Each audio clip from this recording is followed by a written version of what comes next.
जेव्हा आपण त्याच्यासाठी मेहनत करायला तयार असतो, तुम्हाला हे समजलं की मी समजा तो विचार केला आहे तर मी ते अचीव करू शकेल आणि मी फोकस ठेवलाय स्वतःला की मला 2-3च गोष्टींकडे लक्ष द्यायचं आहे. एक तर माझे स्वप्न आहे त्याच्याकडे, दुसरं म्हणजे माझं हॉस्पिटल आहे, जसं त्यांनी म्हटलं जीविकेकडनं याच्याकडे, तसं माझ्या हॉस्पिटल्समध्ये मला माझ्या पेशंटसाठी चांगलं करायचं आहे, त्यांना वेळ द्यायचा आहे आणि माझी फॅमिली येते की मला मुलांसाठी त्यांच्या एज्युकेशनवरती लक्ष द्यायचं.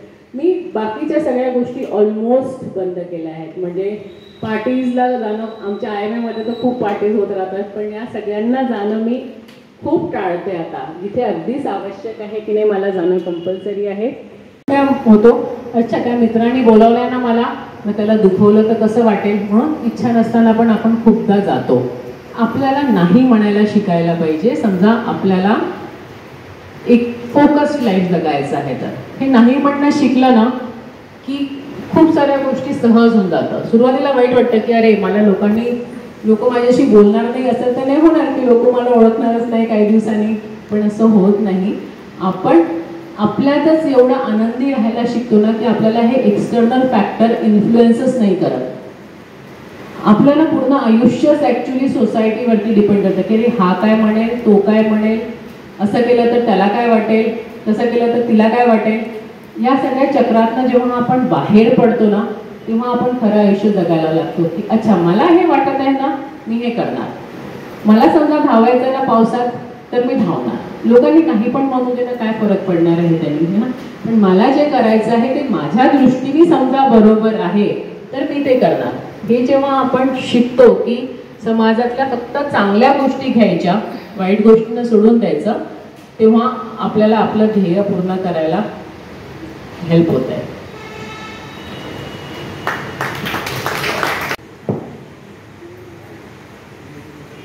आता सत्र प्रश्नोत्तरांची. डॉक्टर प्राजक्ता यांचा आर्यनमॅन होण्याचा चित्तथरारक प्रवास जाणून घेतल्यानंतर आपल्या साऱ्यांच्या मनात नक्कीच प्रश्न उपस्थित झाले असतील. आपण त्यांचे निरसन करून घेऊया.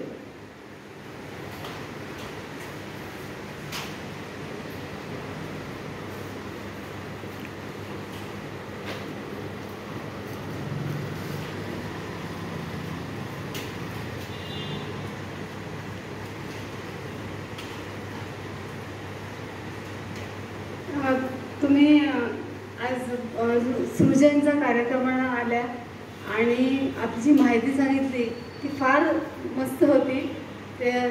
त्याबद्दल तुमचे आभार. आणि माझा प्रश्न आहे की एक स्त्री तज्ज्ञ आहात आपण. स्त्री तज्ज्ञ असताना म्हणजे जी दुसरी पण म्हणजे 3 पार करून जावं लागलं तर ते ही मॅन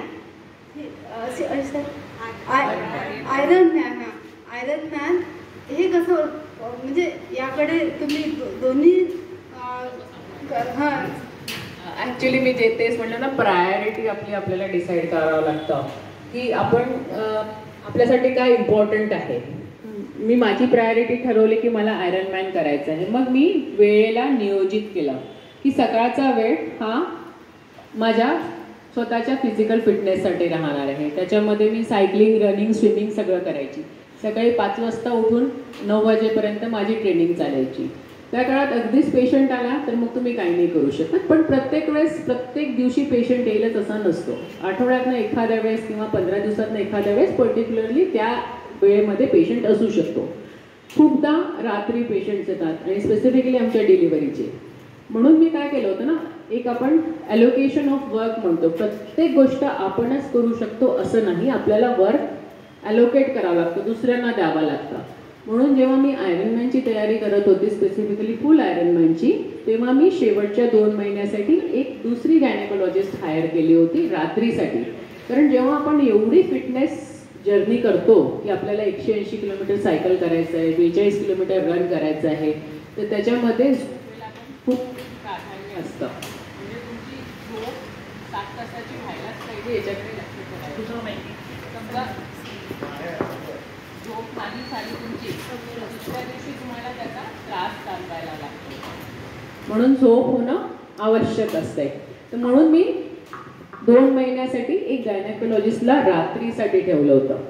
जेव्हा खूप ओव्हरवेल्मिंग व्हायला लागतं ना गोष्टी, असं वाटतं की आता कंट्रोलमध्ये नाही आहे, त्यावेळेस आपण डेलिगेट केलं पाहिजे. काही सगळ्या गोष्टी आपण म्हणू की मीच करणार आहे, तर असं होत नाही आहे ना. काही काही गोष्टी आपल्याला दुसऱ्याला द्याव्या. जसं आज माईक सिस्टम आपण दुसरीकडनं घेतली असेल, रांगोळीसाठी आपण ताईंना म्हटलं, संचालनासाठी वेगळं म्हटलं, सगळं समजा आशिष सरांनी म्हटलं असतं की मीच करतो एकटा, तर असं झालं नसतं ना. म्हणून वर्क डेलिगेट करायला शिकलं पाहिजे, प्रायोरिटी डिसाईड केली पाहिजे आणि वेळेचं व्यवस्थित नियोजन केलं पाहिजे.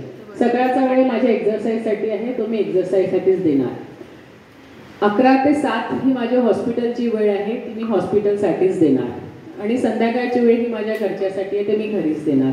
हे आपण वेळेवरती व्यवस्थित नियोजन केलं तर गोष्टी खूप सोप्या होऊन जातात आणि करायला अवघड राहत नाही. मग ते याच्यामध्ये मी पुन्हा तेच म्हणेन की डिस्ट्रॅक्शन्स खूप तुम्हाला हे करतात.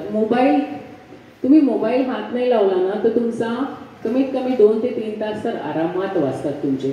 म्हणून मोबाईलवरनं सगळ्यात पहिले तर नेटफ्लिक्स आणि ते सगळे हलवायला पाहिजे. टी व्हीवरच्या सिरियल्स बंद करायला पाहिजे.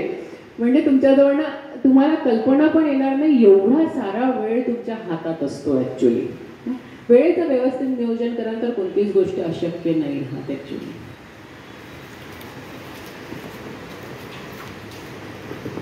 नमस्कार.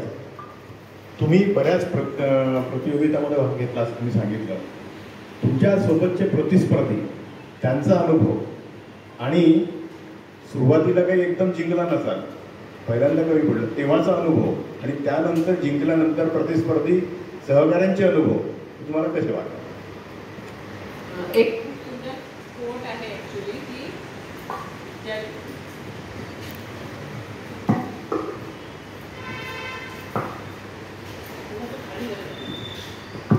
हॅलो,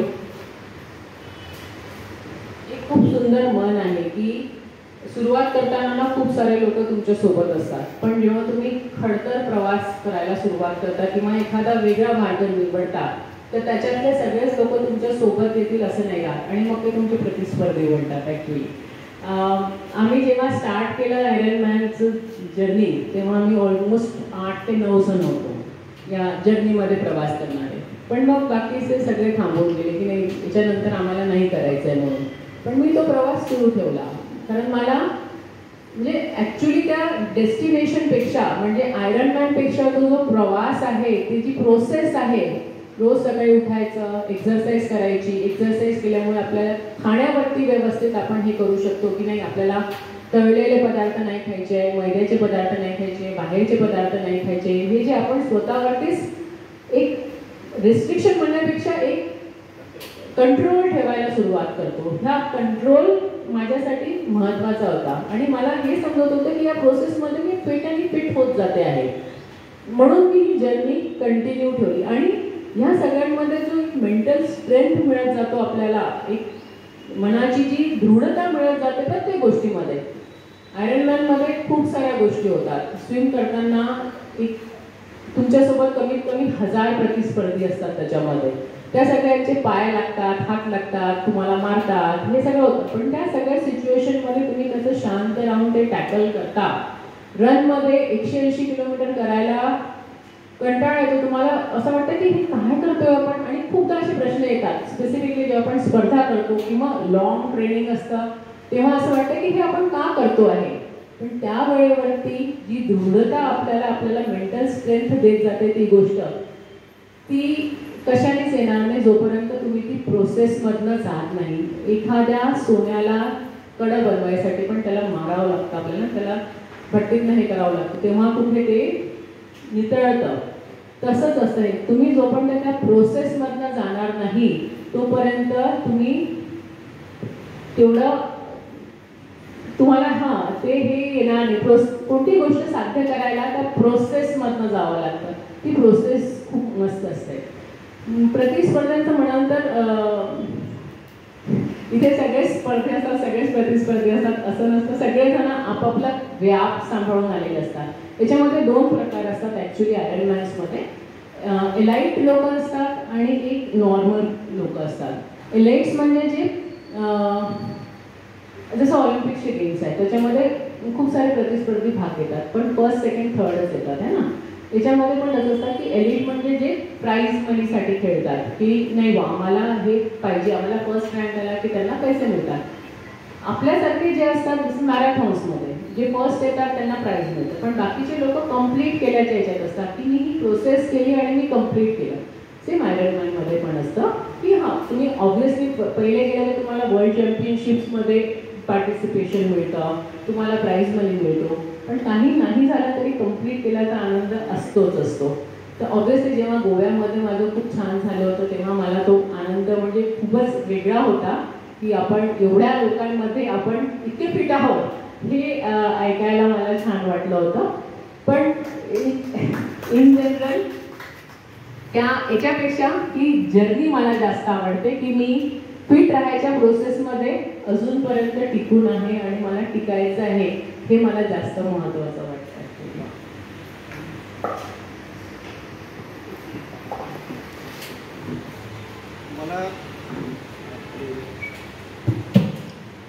मला हे की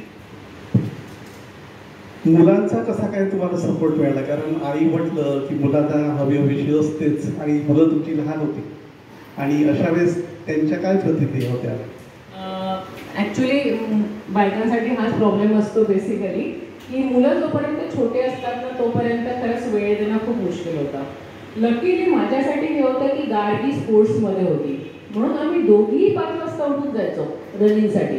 ती पण माझ्यासोबत रनिंगला यायची, म्हणजे आम्ही ऑलमोस्ट 10वीपर्यंत आम्ही दोघींनी सोबत केलेली आहे ट्रेनिंग.